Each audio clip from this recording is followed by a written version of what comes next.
কারা সংসার ত্যাগী? গীতার ৫ম অধ্যায় ১৭ নম্বর শ্লোকে বলা হয়েছে যে, যাদের নিশ্চয়তা বুদ্ধি সেই পরম পুরুষে নিবিষ্ট হইয়াছে, তাতেই যাদের আত্মভাব, তাতেই যাদের নিষ্ঠা, তিনি যাদের পরম গতি এবং অনুরক্তির বিষয়, তাদের আর পুনরায় দেহ ধারণ করিতে হয় না, কারণ জ্ঞানের দ্বারা তাদের সংসার কারণ অজ্ঞান দুর্বৃত্ত হইয়াছে। গীতার ৫ম অধ্যায়ের ২২ নম্বর শ্লোকে বলা হয়েছে যে, হে অর্জুন, বিষয় ভোগজনিত যে সকল সুখ সে সকল নিশ্চয় দুঃখের হেতু এবং আদি ও অন্তবিষ্ট অর্থাৎ ক্ষণস্থায়ী অনিত্য, বিবেকী ব্যক্তি হতে রত হন না। গীতার ৫ম অধ্যায় ২৩ নম্বর শ্লোকে বলা হয়েছে যে, যিনি এই সংসারে এই দেহে মরণের পূর্ব পর্যন্ত অর্থাৎ যাবজ্জীবন কাম ক্রোধ জাত বেগ প্রতিরোধ করতে পারেন, তিনি যোগী, তিনি সুখী পুরুষ।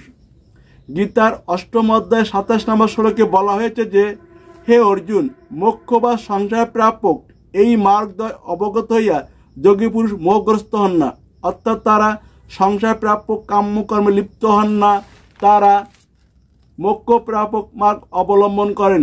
অর্থাৎ হে অর্জুন, তুমি সর্বদা যোগযুক্ত হও, অর্থাৎ ঈশ্বরের চিত্ত সমাহিত করো।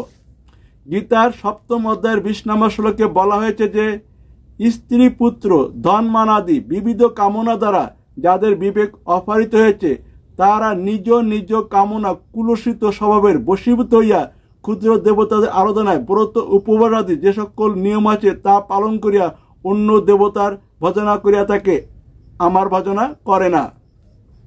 গীতার ৯ম অধ্যায়ের ২৩ নম্বর শ্লোকে বলা হয়েছে যে, হে কন্তীয়, যারা অন্য দেবতায় ভক্তিমান হইয়া শ্রদ্ধা যুক্ত চিত্তে তাদের পূজা করে, তারা আমাকে পূজা করে, কিন্তু অবিধিপূর্বক, অর্থাৎ যাতে সংসার নিবর্তক মোক্ষ বা ঈশ্বর প্রাপ্তি ঘটে তা না করিয়া।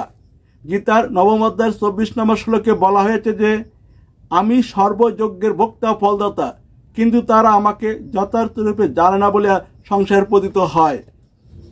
উপসংহার: প্রতিটা দেহ সত্য রজ তম গুণে গুণান্বিত। ভালো মন্দ সকল কর্ম এই ৩ গুণেই করে থাকে, আর এই গুণ খাবারের কারণেই হ্রাস বৃদ্ধি ঘটে থাকে। পচা বাসি ও মাছ মাংস ভক্ষণকারীরা তম রজগুণের অধিকারী, এরাই অসুর দত্ত তুল্য স্রষ্টার সৃষ্টি নিয়ে কাড়াকাড়ি করে সংসার অর্থাৎ নরকে পতিত হয়, অর্থাৎ দেহ অবস্থান করে বারবার জন্ম মৃত্যুর কষ্ট করতে থাকে। আর যারা পচাবাসী মাছ মাংস ত্যাগী, তারা সাত্ত্বিক খাবার ভক্ষণ করে সত্যগুণের অধিকারী হয়, তারাই দেবতা তুল্য। তারা স্রষ্টার সৃষ্টি ছেড়ে স্রষ্টাকে খোঁজেন এবং স্রষ্টাকে প্রাপ্ত হইয়া চিরস্থায়ী মুক্তি বা মোক্ষ প্রাপ্ত হন, অর্থাৎ দেহ ছেড়ে আত্মায় এবং আত্মা থেকে পরমাত্মায় গিয়ে জন্ম মৃত্যুর কষ্টের হাত থেকে মুক্তি প্রাপ্ত হন। তাই সনাতন বা হিন্দুদের পূজা পার্বণে অর্থাৎ ধর্মীয় কোনো অনুষ্ঠানে মাছ মাংস ব্যবহার করা হয় না।